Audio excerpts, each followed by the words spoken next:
Olá, Touro, tudo bem com você? Eu espero que sim. Para quem não me conhece, eu me chamo Marinês. Este é o canal Consultar Tarot Online e também o meu outro canal, Libélula Tarot.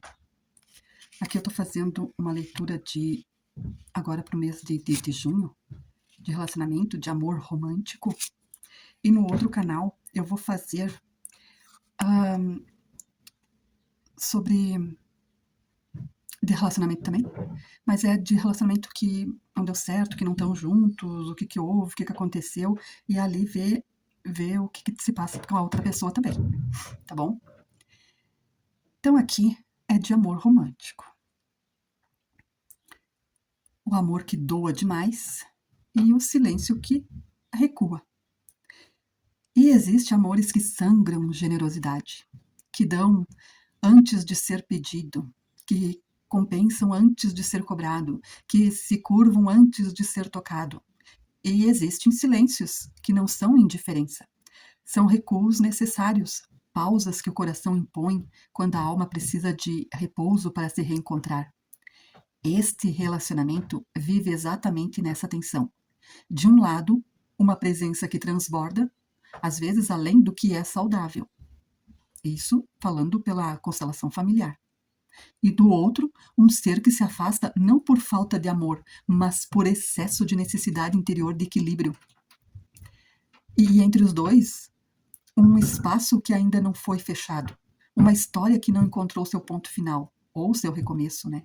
E navegar por essas camadas é um ato de coragem porque obriga a olhar com honestidade para o que damos, para o que esperamos em troca e para o que ainda não tivemos coragem de dizer ou até mesmo de encerrar.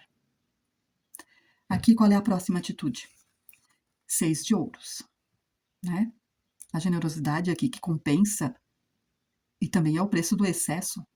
Aqui é uma forma de amor que se expressa através do dar e que, em sua versão mais luminosa, é pura e bela, mas quando o ato de dar nasce de uma culpa não resolvida, de uma necessidade de compensar erros passados ou de suavizar conflitos através da extravagância, e ele ou ela deixa de ser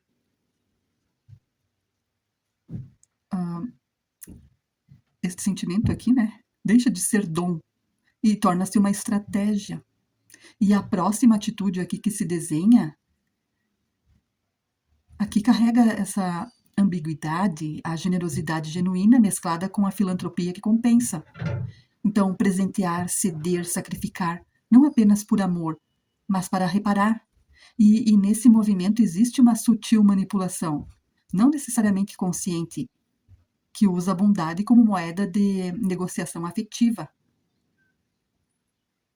E também o chakra cardíaco, quando está em desequilíbrio, não deixa de amar, mas ama de formas que esgotam.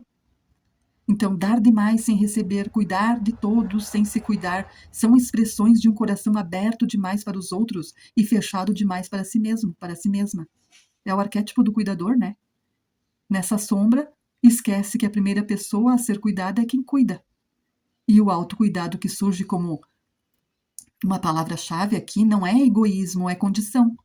É a percepção de que nenhum amor é sustentável quando uma das partes se anula para sustentar o outro. E a próxima atitude mais sábia seria, paradoxalmente, dar menos e a partir de um lugar mais pleno. É que na constelação familiar, quando só um dá, ele vai colocando o outro para fora. Mas isso aí tu precisaria procurar sobre constelações familiares, eu indico Hilário Trigo. Procure Hilário Trigo aqui no YouTube sobre constelações familiares e sobre relacionamento. Vocês vão entender melhor. Porque coloca o outro para fora do círculo familiar, do círculo amoroso ali, né? Porque teria que ser um dar constante, um dá, o outro doa, né? Bom, mas aí seria muita coisa para explicar. Aqui, qual é a intenção da outra pessoa? Um 4 de espadas. O recuo que não é abandono aqui. Há uma profunda diferença entre quem se afasta porque não quer mais e quem se afasta porque precisa se encontrar. A intenção que pulsa do outro lado deste relacionamento é da segunda natureza, né? que precisa se encontrar. É um desligamento que não nasce da indiferença, mas de uma fome interior de paz. Essa pessoa está em um momento de reavaliação silenciosa e o barulho do mundo e talvez o barulho do próprio relacionamento chegou a um ponto de saturação. E a única resposta que este ser aqui encontrou foi o recuo, para dentro, para o silêncio, para aquele espaço onde as coisas voltam a fazer sentido sem precisar ser explicadas. A contemplação que habita esta pessoa não é de passividade, é um trabalho interior intenso, é o reordenamento aqui de prioridades, a revisita de valores, a pergunta silenciosa: o que é realmente essencial para mim? E o afastamento nesse contexto é um ato de amor por si mesmo, por si próprio em primeiro lugar, né? E potencialmente pela relação, mas isso depois.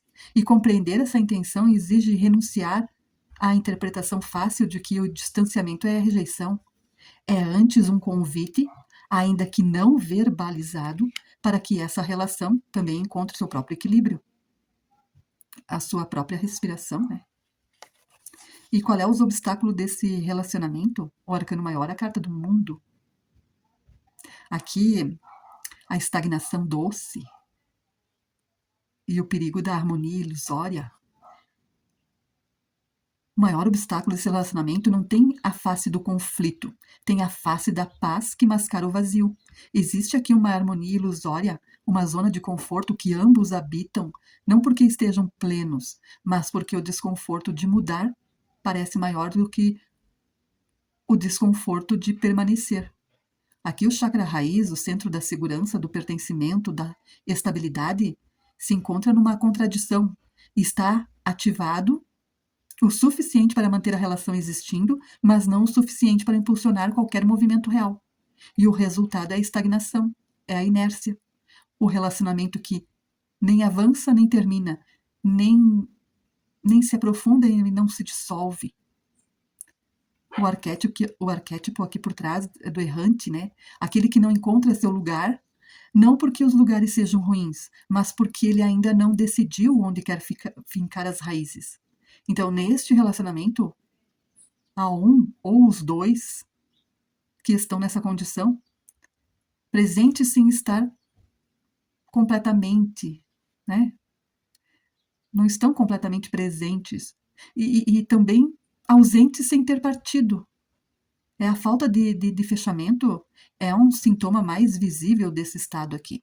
Conversas que ficaram na metade, sentimentos que nunca foram nomeados, decisões que foram adiadas, até se tornarem o próprio modo de existir. O regresso que aparece como tema principal aqui é igualmente ambíguo. Voltar ao que era antes? Ou ao que se perdeu? Ou ao que nunca chegou a ser de fato? Porque enquanto essa pergunta não for respondida com honestidade, o obstáculo ele continuará sendo a zona de conforto disfarçada de amor. E qual que é a tendência futura desse relacionamento? Outro arcano maior, o arcano da lua. O despertar que vem de dentro, né? Do mistério. Então, o futuro desse relacionamento não se anuncia com clareza. E talvez seja exatamente aí que reside o seu maior potencial. O mistério que permeia essa fase não é obscuridade, é gestação. Algo está sendo preparado nas profundezas, longe dos olhos, longe das palavras. A tendência que se delineia é de um despertar psíquico, uma tomada de consciência que não chegará através de uma conversa ou de um gesto, mas de uma percepção interna, que, quando amadurecer, mudará a forma de como ambos veem a relação. A atração que persiste, mesmo no silêncio, mesmo na distância, é o fio condutor que mantém essa história viva. Aqui, refletir não é apenas pensar, é sentir o que o pensamento ainda não consegue formular. É aquela sensação que aparece às 3 da manhã, que não tem nome, mas tem peso. O despertar que se aproxima pode trazer clareza dolorosa ou uma clareza libertadora, mas em ambos os casos será transformador. E a tendência futura convida a não tentar antecipar ou controlar o que está nascendo. O mistério pede paciência. A atração que persiste pede honestidade.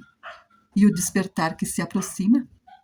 Pede coragem para agir a partir do que for revelado, não do que se espera ou de que se teme.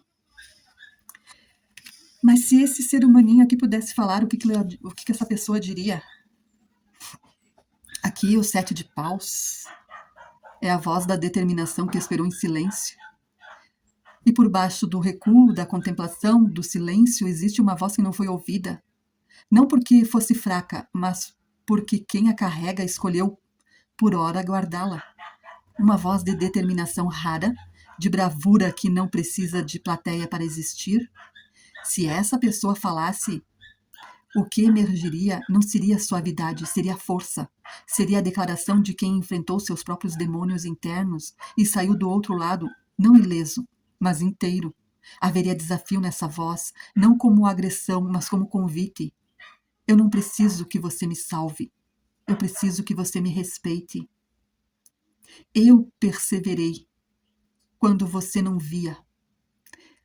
Eu me protegi quando precisei, mesmo que isso parecesse abandono. E agora, quando finalmente encontrei o meu chão, o que eu gostaria de te dizer é simples. Eu ainda estou aqui, mas só posso ficar se você também se tornar inteiro. Não preciso da sua generosidade, preciso da sua presença.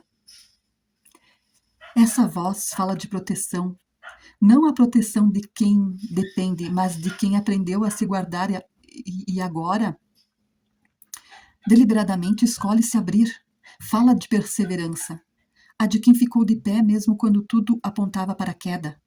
E fala, acima de tudo, de um amor que sobreviveu ao silêncio e que, por isso, é mais real do que qualquer palavra que jamais poderia dizer. Aqui é a conclusão, Touro.